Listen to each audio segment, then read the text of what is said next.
इस समस्या का समाधान ही हम करें तो सरकार किस लिए है?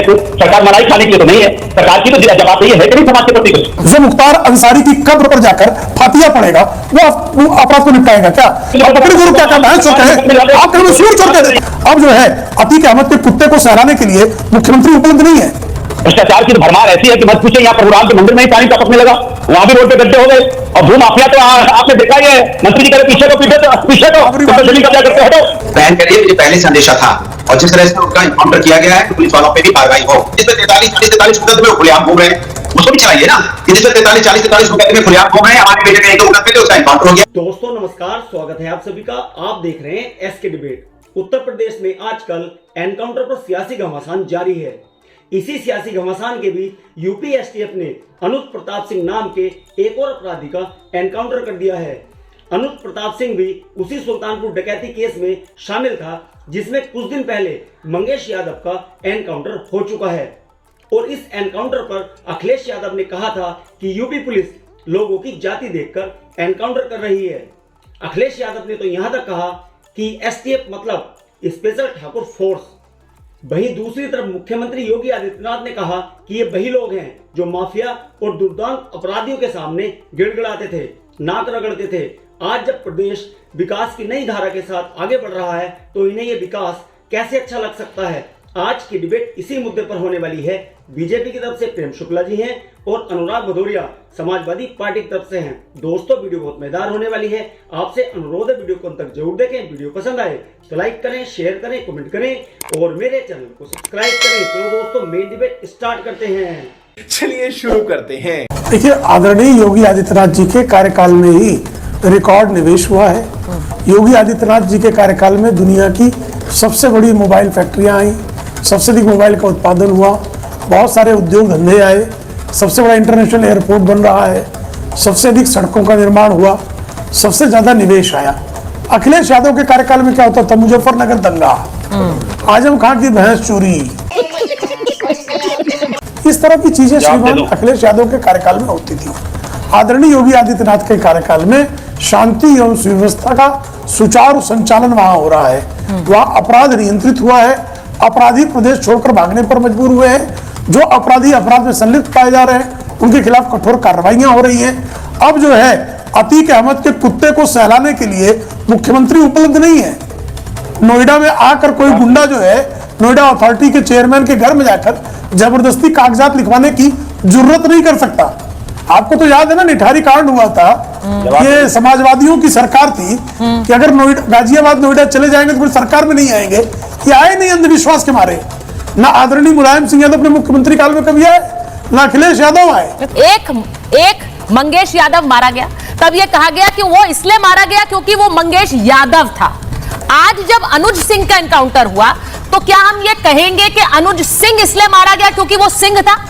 अब भी हमने सवाल उठाया था कि मंगेश यादव का घर क्या संगमरमर का है, क्या कोठी बड़ी है, गरीब है, जिसके पास झोपड़ी है, खाने को 2 वक्त की रोटी नहीं है, घर में बर्तन नहीं है, वो करोड़ों इतना बड़ा माफिया था, इतना बड़ा डकैत था, जिसका एनकाउंटर करना पड़ा।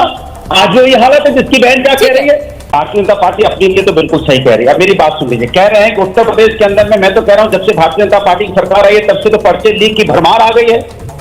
भ्रष्टाचार की तो भरमार ऐसी है कि मत पूछे। यहाँ प्रभुराम के मंदिर में ही पानी टपकने लगा, वहां भी रोड पे गड्ढे हो गए। और भू माफिया तो आपने देखा ही है, मंत्री जी करे पीछे तो जमीन कब्जा करते हटो। बाबरी रोना जारी। भाई ये मैंने नहीं बोला था। क्योंकि अनुज सिंह जिसका एनकाउंटर हुआ उसके पिता कह रहे हैं कि अखिलेश यादव अब खुश हो गए होंगे, मेरा बेटा भी मारा गया। मुझे लगता है कि पूरी बाइट चलाते तो ज्यादा अच्छा रहता। ठीक है, उसकी बहन की भी पूरी बाइट चला देते, उसमें दिक्कत क्या थी? मैंने आप लोगों को भी कमाल की बात है, उनकी बहन की बाइट चला दीजिए ना। बहन क्या कहती है?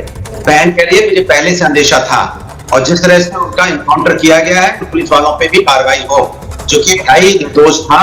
और वो सारी घटना बता रही है कि भाई आपकी इनकाउंटर नहीं, यहाँ पे न्यायपालिका है न्याय देने के लिए, न्यायपालिका न्याय देगी। और बच्ची कौन है जो कह रही है? उसकी छोटी बहन। इसके मतलब बच्ची भी झूठ बोल रही है। और फिर इनके पिताजी की बात कर, वो भी ये कह रहे हैं कि भाई हमारे इनकाउंटर गलत है। तो मेरा कहने का मतलब है कि जब जनता, जिनके परिवार वाले ये कह रहे हैं कि इसमें 1-2 मुकदमे उसका आपने इनकाउंटर कर दिया, उनके पिताजी यही बात कह रहे हैं। आगे ये कहते हैं जिसमें 43 मुकदमे खुलेआम घूम रहे हैं, उसको भी चलाइए ना। कि जिसमें 43-40 मुकदमे खुलेआम घूम रहे हैं, हमारे बेटे में 1-2 मुकदमे थे, उसका एनकाउंटर हो गया। बहन कह रही है सजा तो न्यायपालिका देती है, पुलिस कब से सजा देने लग गई, तो न्यायपालिका बंद कर देनी चाहिए। तो बहन और उसके पिताजी दोनों ये बात कह रहे हैं, वही बात हम कह रहे हैं कि देश में संविधान है, न्यायपालिका है न्याय देने के लिए। दबाव चल रहा था उत्तर प्रदेश सरकार पर कि वो सिर्फ कुछ जाति के लोगों का एनकाउंटर करते हैं, इसीलिए अनुज सिंह को मार दिया, उसका भी एनकाउंटर कर दिया। श्रीमान मुलायम सिंह यादव के कार्यकाल में 499 एनकाउंटर 2003 से 2007 के बीच में हुए। तो मुलायम सिंह यादव क्या थे? वो एनकाउंटर करना गलत था, वो अपराधी थे, ये कहना चाह रहे हैं मुलायम सिंह यादव को? गजब के तर्क देते हैं अनुराग भदौरिया। जरा थोड़ा बहुत अपने नेताजी के कार्यकाल के ही आंकड़ों को देख लें तो आपके ध्यान में आ जाएगा कि आप जो तर्क दे रहे हैं वो तर्क आप ही का बेड़ा गर्क करते हैं। क्या बढ़िया था गुरु।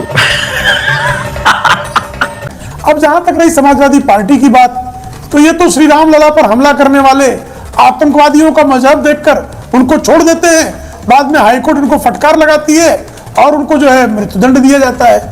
याकूब मेमन, सुप्रीम कोर्ट ने उसको जो है अपराधी माना और उसको 12 मार्च 1993 के मुंबई के श्रृंखलाबद्ध विस्फोटों का षड्यंत्रकारी माना, उसको मृत्युदंड की सजा दी। उसके लिए रात में समाजवादी इकोसिस्टम ने सुप्रीम कोर्ट खुलवाया, राष्ट्रपति ने उसकी दया याचिका खारिज की। उसके बाद भी उसकी शव यात्रा निकली तो तकबीर नारे तकबीर अल्लाह अकबर का नारा लगा रहे थे। तो अफजल गुरु जो है उसको फांसी की सजा सुप्रीम कोर्ट ने दी, उसको जो है दया याचिका उसकी राष्ट्रपति ने खारिज की, लेकिन अफजल गुरु को निर्दोष मानने का काम समाजवादी का जो इकोसिस्टम है वो करता रहता है। तो अब जो लोग सुप्रीम कोर्ट को ना माने, मजिस्ट्रेट इंक्वायरी को ना माने, अब उनसे क्या बातें करेंगे आप? बयान देते हैं मीडिया में आके, आप डिबेट्स में बोलते हैं, आप ट्वीट करते हैं, लेकिन आप उस पर कोई कार्रवाई नहीं करते हैं अनुराग जी। उस समय भी इनकाउंटर होते थे, उस समय भी बुलडोजर चलता था, लेकिन बुलडोजर न्याय के लिए चलता था। बुलडोजर यहाँ इस तरह से नहीं चलता था, जाति को देख के, धर्म को देख के बुलडोजर चल पड़ा, आदमी पार्टी को देख के बुलडोजर चल पड़ा, विपक्ष को देख के जो है बुलडोजर ऐसे नहीं चलता था। बुलडोजर न्याय से नहीं चलता था, तभी इनकाउंटर होता था अन्याय के खिलाफ आवाज।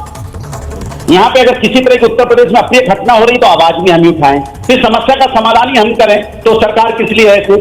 सरकार मलाई खाने के लिए तो नहीं है। सरकार की तो जवाबदेही है कि नहीं समाज के प्रति? कुछ सरकार की जवाबदेही नहीं है। अगर आप देखिए अयोध्या में एक घटना घटती है, बच्ची के साथ अन्याय होता है, पहले तो खोज के लाया गया नहीं किस पार्टी का है। दूसरी बार जब अन्याय हुआ, 8 लोगों ने एक बच्ची के साथ अन्याय हुआ तो सन्नाटे में चलेगी पूरी की पूरी बीजेपी पार्टी कोई नाम ही नहीं ले रहा है, उसकी FIR नहीं हो रही थी। हम लोगों ने हल्ला मचाया FIR करो, तब जाके किसी तरह से FIR हुई बच्ची के कहने पे। आज मैंने कहा आपने कहा विधानसभा में नाम लेते, मैंने गलत क्या बोला? 20 नाम से 2 ही नाम क्यों लिए गए? इसका कोई जवाब है क्या? आप बताइए, इसका जवाब किससे लिया जाए? कहां लिया जाए? 20 लोगों में 2 ही लोगों के नाम लिए गए, फिर पूछा गया 2 ही लोगों के नाम के, तो कहते हैं तब तक 2 ही लोगों का नाम आ पाया था। मतलब पुलिस इतनी कमजोर है कि 3-4 घंटे में मतलब एनकाउंटर ना करे, कार्रवाई ना करे, माफिया के सामने घुटने टेके होता है ना। आपकी औकात बता रहा हूं सर, बुरा नहीं मानना सर। देखिए माफिया को कौन निपटाएगा? जिसको माफिया और अपराध से जो है संविधान को संस्थापित करके कानून के राज को स्थापित करने का जिसका संकल्प होगा, जो अतीक अहमद के कुत्ते पर हाथ फिराएगा और अतीक अहमद नोएडा में आकर नोएडा अथॉरिटी के चेयरमैन को जो है धमकाएगा और धमकाने की FIR भी नहीं दर्ज कराएगा, वो माफिया को निपटाएगा क्या? जो मुख्तार अंसारी की कब्र पर जाकर फातिया पड़ेगा वो अपराध को निपटाएगा क्या? जो बकरी चोर आजम खान जो है उसको गौरवगान करेगा वो निपटाएगा क्या माफिया को? माफिया को निपटाने के लिए संकल्प लेना पड़ता है कानून का राज। आजम खान का माफिया नजर कब से आ गया? कानून माफिया कहां थे? अरे बकरी चोरी की केस उनको लगा, बकरी चोर फर्जी मुकदमा लगा, बकरी चोरी उनको केस है भाई। बकरी चोर को बकरी चोर कहने में क्या कहे? भैंस चोर कहे, गाय चोर कहे, क्या कहे? बकरी चोर बकरी चोर कहे, बकरी चोर क्या कहे? भैंस चोर कहे, आप कहे मैं सूर चोर कह देता हूं। मैं पूछ रहा हूं ना, मुलायम सिंह यादव जी ने स्वयं अपने एक इंटरव्यू में कहा कि विश्वनाथ प्रताप सिंह की सरकार के समय मेरे एनकाउंटर का ऑर्डर निकला था, वो जो है खेत भागकर इटावा से दिल्ली आया था। तो मुझे बताइए कि श्रीमान मुलायम सिंह यादव जो है उनके एनकाउंटर करने का अगर प्रयास हुआ तो वो क्या था? वो संविधान का राज था, कानून का राज था कि नहीं था? मजा आया। देखा दोस्तों, आपने प्रेम शुक्ला और अनुराग भदौरिया दोनों को सुना। आप किसकी बात से सहमत हैं? दोस्तों, वीडियो को लास्ट तक देखने के लिए दिल से धन्यवाद। और वीडियो के बारे में आपकी क्या राय है कमेंट सेक्शन में कमेंट करके बताएं। और अगर वीडियो पसंद आई हो तो लाइक करें, शेयर करें, कमेंट करें और मेरे चैनल को सब्सक्राइब करें। तो दोस्तों, मिलते हैं अगली वीडियो में। जय हिंद, वंदे मातरम, जय श्री राम।